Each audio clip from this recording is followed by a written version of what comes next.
Hello and welcome to Kalavali Days. Today I'm going to share with you Mutton Keema Ball Curry that's made using horsegram water. So let's dive into it. The list of ingredients. There are two lists of ingredients. One for making keema balls, another one for the curry. The first set is to make keema balls. You would have to cut the onions here and then grind all of them together to make it a fine smooth paste. First, when you grind in, do not add the fried gram or Bengal gram that's in there because that needs to be added later. Just a pro tip here, or the tip that actually worked for us, is do not add water when you grind this. The water is in the coriander leaf should probably help us to get that consistency, and also in the raw grated coconut, it also has some moisture in it. If you really think that you need to add water, then probably I would talk about as 1 tablespoon. That's about it. The lesser you add water, the better it is for the keema balls to stay bind together, and it does not break when you put that in the curry. So add some salt and grind it. This needs to be grinded in a fine smooth paste.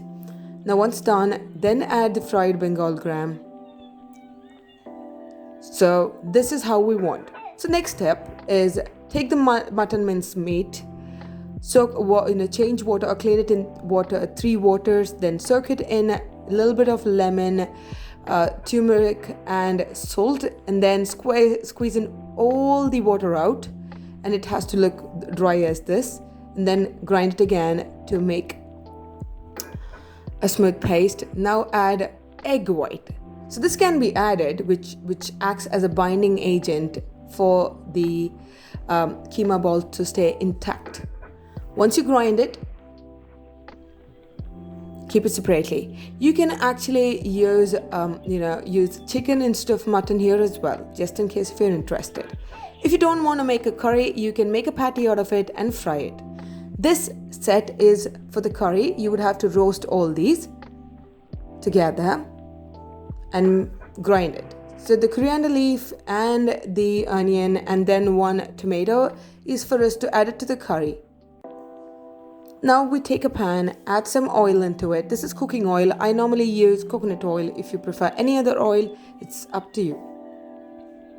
First, roast the chillies. This is a little bit lengthy process, I would say, the entire the making of the masala for the curry, because you have to roast everything in a really low flame. It's not even a medium flame, so it takes some time. The chilies, you would know the chili is ready is when it puffs up and it starts giving you it's the raw edginess leaves the chili, right? So I'm going to fast forward it. So now it's ready. I'm going to keep it separately on a pan to cool down. To the same pot, add the washed. These are washed in a strainer. That's coriander seed, saunf, jeera, then the garam masala bit, that's the cinnamon, cardamom. Once it is dried, roasted, keep it separately. Add the onion. This is 3/4 of the onion that I have cut. The ginger and the garlic. You peel the ginger and chop it, but you can add the garlic as a whole. And I've used 1 green chili. I know it doesn't look green anymore. It looks more like orange. But yeah, it's getting there. It's half the way to green. Add that, roast it until the moisture evaporates. Take it off the flame and keep it separately. Now comes a major bit of it, which consumes a little more time, not a little more, quite an amount of time for you to do this. So I've taken half a medium-sized coconut and grated it, added some turmeric to it, and then I'm going to roast it. And this will be roasted until all the moisture evaporates, and then not just the aroma of it, it's more to do with you find it turning a little golden brown, adding the turmeric color to it. And that's when you remove it, or rather you add all the roasted ingredients to this and then grind it into fine smooth paste. If you've still not subscribed to the channel, please consider subscribing it and share it amongst your friends, and do not forget to like and save it. click on the bell icon to receive a notification each time I upload a video. Okay, now I added, do you see that color? It's almost golden brown. Then add everything, cool down and let it grind it. Chop the onions. Here I've also taken, turnip. You can add and green bean to it, green peas to it. You can add potatoes if you want to. So what I've done is I've taken 3/4 initially, right, of 1.5 onions that I have. I keep the quarter onion separately chopped. Then I chop half the onions and the tomato, one whole tomato, and even the coriander leaf. In the pressure cooker, add the horsegram water, the onions and the tomatoes, and bring it to boil. Once it starts boiling at the edges, you add the coriander leaf to it.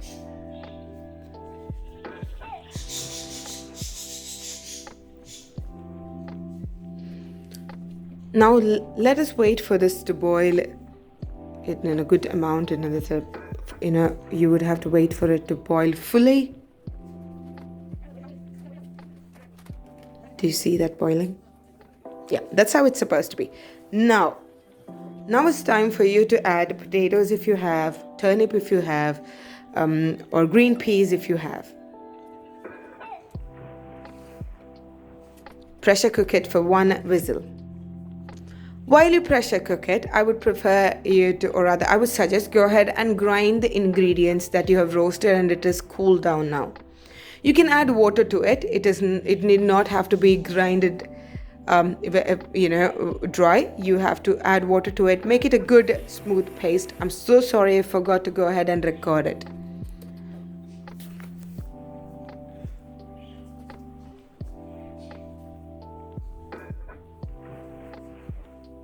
You can slow cook it in an open pot if you think you have the ample amount of time for it to cook, because this would one whistle is all we need. But for us to have that potatoes or all the ingredients in there to be cooked, it would take roughly 15 to 20 minutes. Now once you take it off, add the paste which I've forgotten to record and mix it and bring it to boil. This needs to cook really well. The reason being, it's the masala which has to leave it's not raw for sure because you have roasted it, but the whole boiling point and the vegetable in there soaking in the flavor will take some time.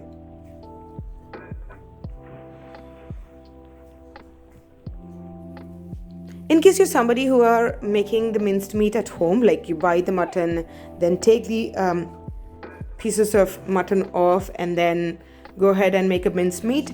If you have any bones, you can add it to this one. Now I've also added mint leaf here. This is extreme, it's optional. It's not that you have to add it, but you can go ahead and add it to get that, the mint flavor a little bit.